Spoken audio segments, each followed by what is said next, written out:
होती है। गांव की कच्ची गलियों में पानी भर चुका होता है। गांव के किनारे मिट्टी और पुरानी ईंटों से बना एक छोटा सा घर बारिश में भीग रहा होता है। छत से कई जगह पानी टपक रहा होता है। घर के अंदर पूरा परिवार चुपचाप बैठकर बाहर बारिश को देख रहा होता है। भगवान करे ये बारिश जल्द बंद हो जाए। बस भगवान किसी तरह इस घर का गुजारा चलाता रहे। उसी समय रसोई में तीनों बहुएं भीगी लकड़ियों से चूल्हा जलाने की कोशिश कर रही होती हैं। बड़ी मुश्किल से आग जलती है। नेहा सिलबट्टे पर हरी मिर्च, लहसुन और नमक पीस कर चटनी बना रही होती है। शिल्पा रोटियां सेक रही होती है और प्रियंका रोटियां बेल रही होती है। बस आज इतनी ही चटनी बन पाएगी, पता नहीं हमारे अच्छे दिन कब आएंगे।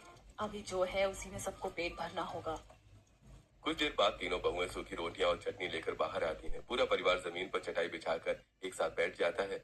हर किसी की थाली में 2 सूखी रोटियां और थोड़ी सी चटनी रखी जाती है। बाहर बारिश लगातार तेज होती जा रही होती है।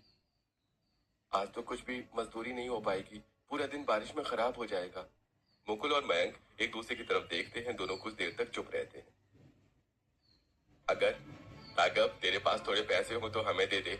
आज शहर जाकर कहीं काम ढूंढने की कोशिश करेंगे। भैया जितने हैं सब ले जाइए। काम मिल जाए तो वापस दे देना, नहीं मिला तो भी कोई बात नहीं है। दोनों भाई पैसे लेते हैं लेकिन उनकी आंखें झुक जाती हैं।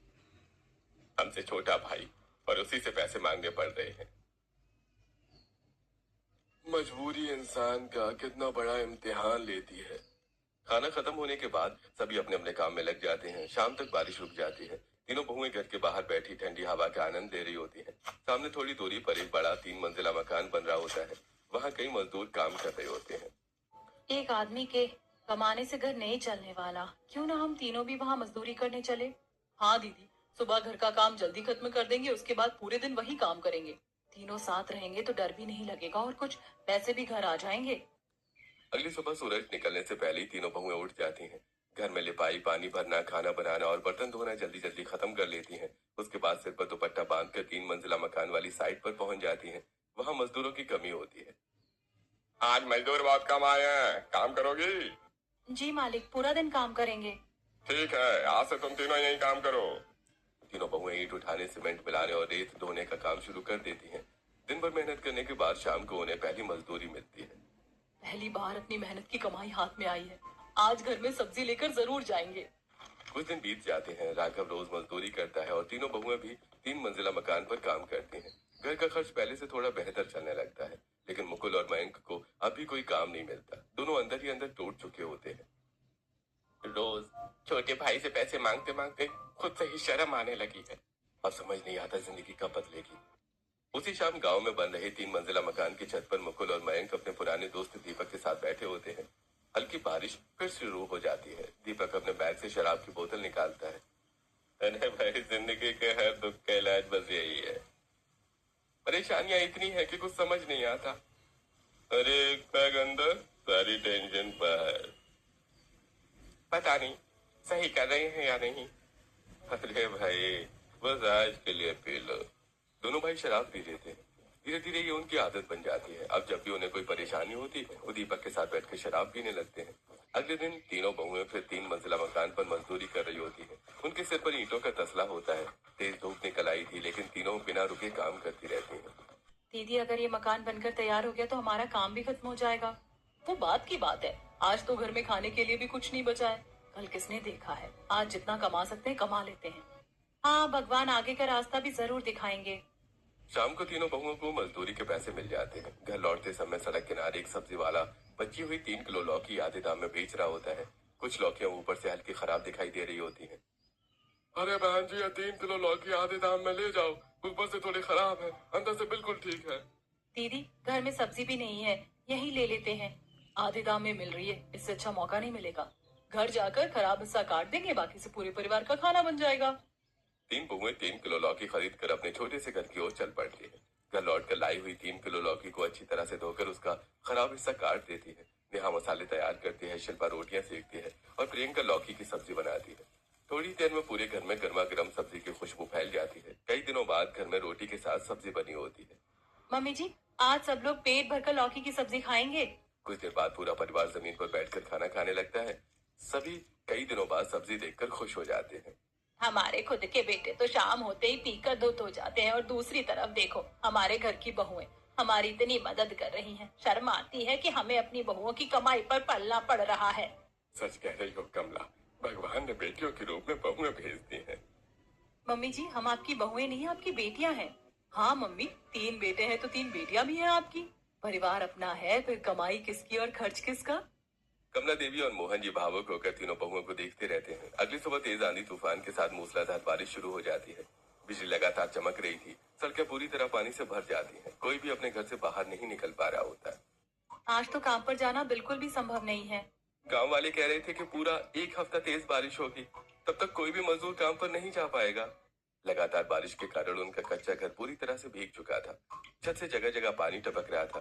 फर्श पर पानी भर गया था। कोई ठीक से बैठ भी नहीं पा रहा होता है। इधर भी पानी टपकने लगा। जल्दी मिट्टी लाओ, शायद इससे पानी रुक जाए। नेहा और प्रियंका मिट्टी का गाढ़ा लेप बनाकर छत की दीवारों पर लगाने लगती हैं, लेकिन कुछ ही मिनटों बाद पानी फिर से टपकने लगता है। कुछ भी काम नहीं कर रहा। धीरे धीरे पूरा घर गलता जा रहा है। भगवान, अब तू ही कोई रास्ता निकाल। 1 हफ्ते बाद मौसम पूरी तरह से साफ हो जाता है। धूप निकल आती है। गांव में फिर से मजदूरी शुरू हो जाती है। तीनों बहुएं रोज की तरह 3 मंजिला मकान पर काम कर रही होती हैं। उसी समय उस घर का मालिक अनुराग साइट पर पहुंचता है। वो सभी कर्मचारियों के काम के बारे में बात कर रहा होता है। काम काफी अच्छा चल रहा है, बस थोड़ा और तेजी से पूरा करना होगा। तभी ऊपर दूसरी मंजिल पर रखी एक मोटी लकड़ी अचानक टूटकर नीचे गिरने लगती है। किसी को संभलने का मौका भी नहीं मिलता। लकड़ी सीधे अनुराग के सिर पर आकर लगती है। जोरदार चोट लगते ही वो बेहोश होकर जमीन पर गिर जाता है। अरे मालिक, लगता है डंडा बहुत जोर से सिर पर लगा है। जल्दी उठाओ इन्हें, अगर देर हुई तो हालत और खराब हो जाएगी। आसपास कोई अस्पताल या क्लिनिक नहीं होता। तीनों बहुएं अनुराग को सहारा देकर अपने घर ले आती हैं। उस समय घर पर कोई भी नहीं होता। तीनों बेटे भी बाहर गए हुए होते हैं। शिल्पा, हल्दी और सरसों का तेल ले आओ। दोनों जल्दी पट्टी और लेप लेकर आती हैं। नेहा जल्दी हल्दी का लेप बनाकर अनुराग के सिर पर लगाती है। प्रियंका पुराने साफ कपड़े से उसके सिर पर पट्टी बांध देती है। फिर शिल्पा उसके चेहरे पर पानी के छींटे मारती है। "अ, मैं कहाँ? यहाँ कैसे?" आपके सिर पर लकड़ी गिर गई थी, इसीलिए हम आपको यहाँ ले आए। आपका बहुत बहुत शुक्रिया। अगर आज आप लोग नहीं होते तो पता नहीं मेरा क्या होता। मालिक, ऐसी जगह हमेशा संभल कर चलना चाहिए। हादसा कभी भी हो सकता है। आपका ये एहसान मैं कभी नहीं भूलूंगा। अच्छा, मैं अब चलता हूँ। ठीक है मालिक। अनुराग पीछे वाले दरवाजे से बाहर निकलकर अपनी बड़ी गाड़ी काली में बैठता है और वहां से चला जाता है। उसी समय सामने वाले दरवाजे से मोहन जी और कमला देवी घर लौटते हैं। बाहर खड़ी बड़ी लग्जरी गाड़ी को देखकर दोनों चौंक जाते हैं। तभी गाड़ी वहां से निकल जाती है। अरे, इतनी बड़ी गाड़ी हमारे घर पर किसकी थी? पापा जी, जहाँ हम मजदूरी करते हैं वहाँ के मालिक आए थे। उनके सिर पर चोट लग गई थी, इसीलिए हम उन्हें घर ले आए और पट्टी कर दी। आसपास बैठने की कोई जगह भी नहीं थी, इसीलिए उन्हें यहीं लेकर आना पड़ा। अच्छा किया बेटा, मुसीबत में इंसान की मदद करना सबसे बड़ा धर्म होता है। अरे कमला, तू तो ऐसे घबरा गई थी जैसे सारे नेता तेरे ही घर आने वाले हो। क्या करूं, इतनी बड़ी गाड़ी पहली बार अपने घर के सामने जो देखी थी। मोहन जी की बात सुनकर कमला देवी, तीनों बहुएं और घर के बाकी लोग जोर जोर से हंसने लगते हैं। क्या तीनों बहुओं की परीक्षा अभी कभी खत्म हो पाएगी? क्या ये भी कभी अपने परिवार के साथ चैन और खुशियों से भरी जिंदगी जी पाएंगी, या किस्मत हर बार इनके सामने कोई नई मुश्किल खड़ी कर देगी? अगली सुबह गांव की सबसे बड़ी मंडी में काफी भीड़ लगी होती है। चारों तरफ सब्जियों के ठेले, ग्राहकों की आवाजें और मोलभाव की गूंज सुनाई दे रही होती है। तीनों बहुएं अपने हाथों में छोटी छोटी टोकरी लिए सबसे सस्ती सब्जियां ढूंढ रही होती हैं। बारिश से बचने के लिए उन्होंने सिर पर कट्टा ओढ़ रखा होता है। यही वाली ले लेते हैं, थोड़ी पुरानी है लेकिन आधे दाम में मिल रही है। हाँ दीदी, जितने पैसे बचेंगे उतना ही अच्छा है। उसी समय दूसरी तरफ अनुराग और उसकी पत्नी दिव्या भी उसी ठेले पर भिंडी खरीद रहे होते हैं। जैसे नेहा भिंडी उठाने के लिए हाथ बढ़ाती है, उसका हाथ अनुराग के हाथ से टकरा जाता है। अरे भैया, हाथ हटाइए ना, मैं सब्जी चुन रही हूँ। दोनों एक दूसरे की तरफ देखते हैं और हैरान रह जाते हैं। अरे साहब, आप अब आपकी चोट कैसी है? हाँ, और अब बिल्कुल ठीक हूँ, लेकिन मुझे साहब मत बोलिए, भैया बोलिए। ठीक है भैया। और क्या मैं आपको भाभी बोल सकता हूँ? हाँ हाँ, जो मन करे वही बोलिए। भाभी, ये मेरी पत्नी दिव्या है। नमस्ते भाभी। नमस्ते। अरे भाभी, उस दिन आपने मेरी जान बचाई थी। अगर आप लोग ना होते तो पता नहीं क्या हो जाता। आपको कभी भी किसी भी चीज की जरूरत पड़े तो बिना झिझक मुझे याद करिएगा। दिव्या की नजर तीनों बहुओं की टोकरियों पर जाती है। उनमें आधे दाम वाली हल्की सड़ी गली सब्जियां रखी होती हैं। फिर वो तीनों बहुओं के फटे पुराने कपड़े और बारिश से भीगे कट्टों को देखती हैं, जिन्हें उन्होंने सिर पर ओढ़ रखा था ताकि बारिश से थोड़ा बच सके। दूसरी तरफ दिव्या और अनुराग बड़ी छतरी के नीचे खड़े होते हैं। भाभी, आपके घर में सब ठीक तो है? नहीं दीदी, ऐसी कोई बड़ी बात नहीं है। बस हमारा घर गरीब है, इसीलिए आधे दाम वाली सब्जियां खरीद लेते हैं ताकि सबका पेट भर जाए।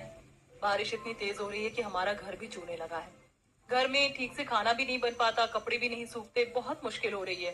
भाभी, अगर आप चाहें तो हमारा एक घर खाली है, अभी पूरी तरह बना नहीं है क्योंकि बारिश की वजह से काम रुका हुआ है, लेकिन रहने लायक है। आप लोग वहाँ रह सकते हैं।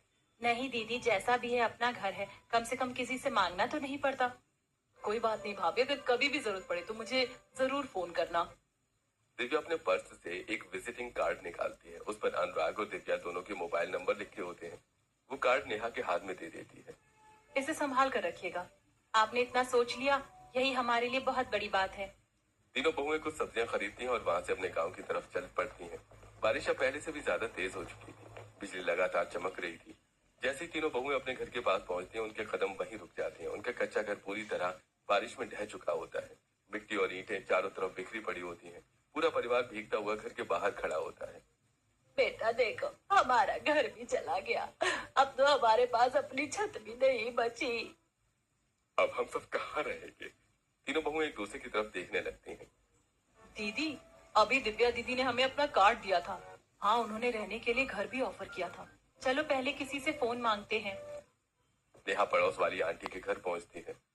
आंटी, आपका फोन 2 मिनट के लिए मिल जाएगा? हाँ बेटा, जरूर लो, बात कर लो। नेहा कांपते हाथों से दिव्या का नंबर मिलाती है। हेलो दीदी, आपने जो रहने के लिए घर बताया था, क्या हम वहाँ रह सकते हैं? हमारा घर बारिश में पूरी तरह टूट गया। भाभी, बिल्कुल रह सकते हैं। अभी उस घर का काम वैसे भी बंद है। जितने दिन चाहो आराम से वहाँ रहो। जब तक आप लोग वहाँ रहेंगे हम निर्माण भी शुरू नहीं करेंगे। आपका बहुत बहुत धन्यवाद दीदी। कुछ ही देर बाद पूरा परिवार अपना थोड़ा बहुत सामान लेकर अध बने 3 मंजिला मकान में पहुंच जाता है। सबने नीचे वाला हिस्सा काफी सुरक्षित होता है। वहीं वो अपना बिस्तर बिछा देते हैं और बाहर छोटी सी रसोई बना लेते हैं। कम से कम सिर पर छत तो मिल गई। मच